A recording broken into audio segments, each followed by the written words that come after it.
ಮುಂದುವರಿಸಿ. ಜೈ Shrimata.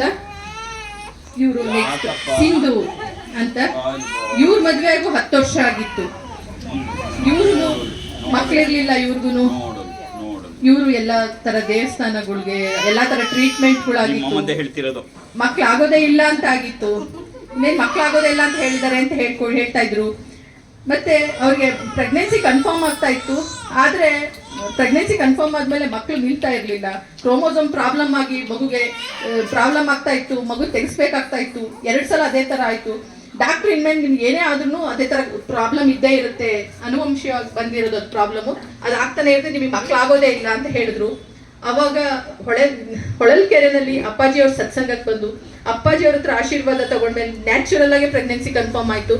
Pregnancy confirm ಆದ್ಮೇಲೂ doctor ಹತ್ರ ಹೋಗಿ ತೋರಿಸಿದ್ರೆ ಇಲ್ಲ, ನಿಮ್ಗೆ 2 ಸಲನೂ ಅದೇ ಥರ ಕ್ರೋಮೋಸೋಮ್ ಪ್ರಾಬ್ಲಮ್ ಆಗಿ ಮತ್ತೆ 2 ಕಡೆ 3 ಕಡೆ ಸ್ಕ್ಯಾನಿಂಗ್ ಮಾಡಿಸಿ ಆಗೋದೇ ಇಲ್ಲ ಅಂತ ಹೇಳಿ ತೆಗೆಸ್ಬಿಟ್ಟಿದ್ದೀನಿ. ಈ ಸಲ ಮತ್ತೆ ಪ್ರೆಗ್ನೆನ್ಸಿ ಕನ್ಫರ್ಮ್ ಆಗಿದೆ ಅಪ್ಪ, ಆದರೆ ಈ ಸಲ ನಿಮ್ಮ ಸತ್ಸಂಗಕ್ಕೆ ಬಂದು ಆಶೀರ್ವಾದ ತಗೊಂಡು ನಿನ್ಗೆ ಏನು ತೊಂದರೆ ಆಗಬಾರ್ದು ಅಂತ ಅಳ್ತಾ ಕೇಳ್ಕೊಂಡಿದ್ಲು. ಅವಾಗ ಕನೆಕ್ಟ್ ಮಾಡಿಸಿ ಅಪ್ಪನ ಹತ್ರ ಆಶೀರ್ವಾದ ಮಾಡಿಸಿ ಅಪ್ಪನ ಹತ್ರ ಆಶೀರ್ವಾದ ಮಾಡಿಸ್ಕೊಂಡವಳು ಮತ್ತೆ ಹೋಗಿದ್ಲು ಹಾಸ್ಪಿಟ್ಲಿಗೆ. ಹೋಗಿ ಡಾಕ್ಟರ್ ಹತ್ರ ಹೋಗಿ ಸ್ಕ್ಯಾನಿಂಗ್ ಮಾಡಿಸಿದ್ರೆ ಡಾಕ್ಟ್ರಿಗೆ ಆಶ್ಚರ್ಯ ಆಗಿದೆ. 2 ಸಲ 3 ಸಲ ಇದೇ ಥರ ಪ್ರಾಬ್ಲಮ್ ಆಗಿ ನಿನ್ಗೆ ಅದೇ ಥರ ಆಗುತ್ತೆ ಅಂತ ಹೆಂಗೆ ಸಾಧ್ಯ ಆಯಿತು, ನಿನಗೆ ಏನು ಪ್ರಾಬ್ಲಮ್ ಇಲ್ಲ, ಮಗು ಎಲ್ಲ ನಾರ್ಮಲ್ ಇದೆ ಅಂತ ಹೇಳಿದ್ರು. ಅದಾದ್ಮೇಲಂತೂ ಅವಳು ಯಾವಾಗ ಸ್ಕ್ಯಾನಿಂಗಿಗೆ ಹೋದ್ರು ಅಳೋಳು, ಅಮ್ಮ ಈಗ ನನಗೆ ಮುಂಚೆ ಎಲ್ಲ ಹಿಂಗಾಗಿತ್ತಲ್ವ, ಇನ್ನೊಂದ್ಸಲ ಆಶೀರ್ವಾದ ಮಾಡಿಸ್ಬಿಡಿ ಅಪ್ಪನ ಹತ್ರ ಅಂತ. ಅಪ್ಪನ ಹತ್ರ ಆಶೀರ್ವಾದ ತಗೊಂಡು ಹೋಗಿ ಆಮೇಲೆ ಯಾವತ್ತೂ ಅವಳಿಗೆ ಪ್ರಾಬ್ಲಮ್ ಆಗಲೇ ಇಲ್ಲ. ಆಮೇಲೆ ನನಗೆ ಹೆಣ್ಣು ಪಾಪು ಆಗಬೇಕು ಅಂತಲೇ ಕೇಳ್ಕೊಂಡಿದ್ಲು. ಈಗ ಹೆಣ್ಣು ಪಾಪು ಆಗಿದೆ. 4 ತಿಂಗಳು ಹೆಣ್ಣು ಪಾಪುನ ಕರ್ಕೊಂಡು ಬಂದಿದ್ದಾಳೆ.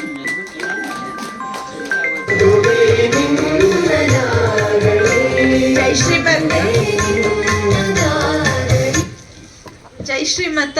ನನ್ನ ಹೆಸರು ಸಿಂಧು ಅಂತ. ನನ್ನ ಮದುವೆಯಾಗಿ 10 ವರ್ಷ ಆಯಿತು. ನನಗೆ ಮಗುನೇ ಆಗಲ್ಲ ಅಂತ ಆಗೋಗಿತ್ತು.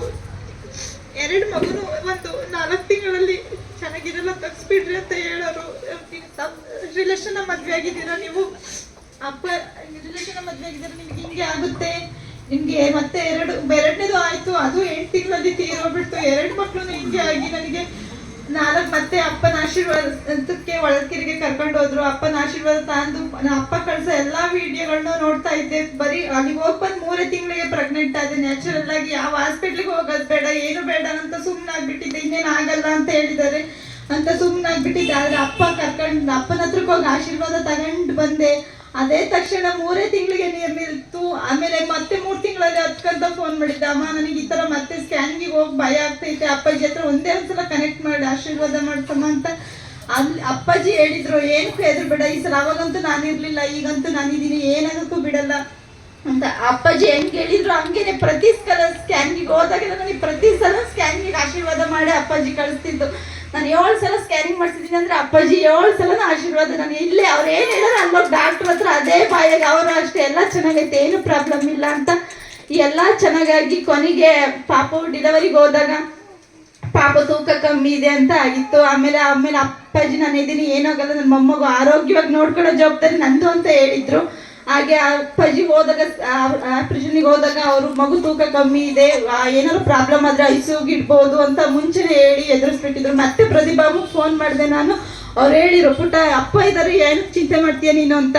ಅದೇ ಥರ ಆಪರೇಷನ್ ಮಾಡಿಸಿ ಎಲ್ಲ ತೂಕ ಇದ್ದ ಮಕ್ಕಳನ್ನೆಲ್ಲ ಈಟಿಗಿಟ್ಟು ಕಳಿಸಿರು. ಆದರೆ ನಮ್ಮ ಪಾಪು ಮಾತ್ರ ಆರೋಗ್ಯವಾಗಿದೆ. ಈ ಪಾಪು ಏನು ಗುಡ್ ಬೇಬಿ ಅಂತ ಹೇಳಿ ಆಶೀರ್ವಾದ ಅವರ ಡಾಕ್ಟ್ರನ್ನೇ ಸಮೇತ ತೂಕ ಕಮ್ಮಿ ಇದ್ರು ಆರೋಗ್ಯವಾಗಿದ್ದಾಳೆ ಅಂತ ಈಟು ಇಲ್ದೇನಿಲ್ಲ. ಅಪ್ಪನ ಆಶೀರ್ವಾದದಿಂದ ನನಗೆ ಜಗನ್ಮಾತೆನೇ ಕೊಟ್ಟಿದ್ದಾರೆ. ಅಪ್ಪ ನೀವು ಸಿಕ್ದಂಗಿದ್ರೆ ನನ್ನ ಜೀವನದಲ್ಲಿ ಮಕ್ಕಳು ನಿನ್ನದು ಇರ್ತಿರ್ಲಿಲ್ಲ ಅನ್ಸುತ್ತೆ ಅಪ್ಪ. ಮಕ್ಕಳು ಇಲ್ಲ ಅಂದ್ರೆ ಎಷ್ಟು ಕಷ್ಟ ಅಂತ ನಾನಂತೂ ತುಂಬಾನೇ ನಾವು ಅನ್ಭವಿಸ್ಬಿಟ್ಟಿದ್ದೀನಿ. ಮಕ್ಕಳ ಕಾಲದಲ್ಲಿ ಎಲ್ಲರೂ ಒಂಥರ ಮಾತಾಡಿ ಇದು ಮಾಡೋರಪ್ಪ. ನೀವು ಸಿಕ್ದಾಗಿದ್ರೆ ನನ್ನ ಜೀವನದಲ್ಲಿ ಮಕ್ಕಳೇ ಆಗ್ತಿರ್ಲಿಲ್ಲ ಅಪ್ಪ. ಅಪ್ಪ ಅವಳು ತೂಕ ಚೆನ್ನಾಗಿ ಆರೋಗ್ಯವಾಗಿರ್ಲಿ ಅಂತ ಪೂರ್ಣ ಆಶೀರ್ವಾದ ಮಾಡಪ್ಪ. ಅವಳಿಗೆ ನೀವು ಯಾವಾಗಲೂ ನನ್ನ ಜೊತೆಯಾಗಿ ಇರ್ಬೇಕಪ್ಪ. ನಾನು ಕೇಳ್ಕೊಳೋದು ಇದೊಂದೇ, ನೀವು ಯಾವಾಗಲೂ ನನ್ನ ಜೊತೆಯಾಗಿದ್ದು ಯಾವಾಗಲೂ ನಮಗೆ ಕಾಪಾಡಬೇಕು ಅಪ್ಪ. ನೀವು ಸಿಗ್ದಾಗಿದ್ದೀರ ನನ್ನ ಜೀವನದಲ್ಲಿ ನನಗೆ ಆ ಮಗು ನನ್ನ ಕೈಯಾಗಿ ಇರ್ತೇ ಇರ್ಲಿಲ್ಲಪ್ಪ. ನೀವು ಕೊಟ್ಟಿರೋ ವರ ಅಪ್ಪ ನನಗೆ ಆಗಲ್ಲ ಅಂತ ಆಗೋಗಿದ್ದೆ ನನಗೆ. ಈಗ ನಿಮ್ಮ ಆಶೀರ್ವಾದದಿಂದ ಅವಳ ಕೈಯಾಗಿದೆ ಅಂತ ನಿಮ್ಮ ಮಟ್ಲಿಗೆ ಆಗ್ತಿದ್ದೀನಪ್ಪ. ನಿಮ್ಮ ಮೊಮ್ಮಗಪ್ಪ ನೀವೇ ಕಾಪಾಡ್ಕೊಳ್ಳಪ್ಪ. ಯಾವಾಗಲೂ ನೀವೇ ಕಾಪಾಡೋಳ ಜೊತೆಗಿದ್ದು ಆರೋಗ್ಯವಾಗಿರ್ಲಿ, ತೂಕ ಚೆನ್ನಾಗಾಗ್ಲಿ ಅಪ್ಪ ಅಂತ ಹೇಳಿ ಎಲ್ಲ ನೀವೆಮ್ಮ ಪಾದಕ್ಕೆ ಹಾಕ್ಬಿಟ್ಟಿದ್ದೀನಪ್ಪ. ನೀವು ಯಾವಾಗಲೂ ಜೊತೆಗಾಗಿರಪ್ಪ.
ಜೈ ಶ್ರೀಮಾತ.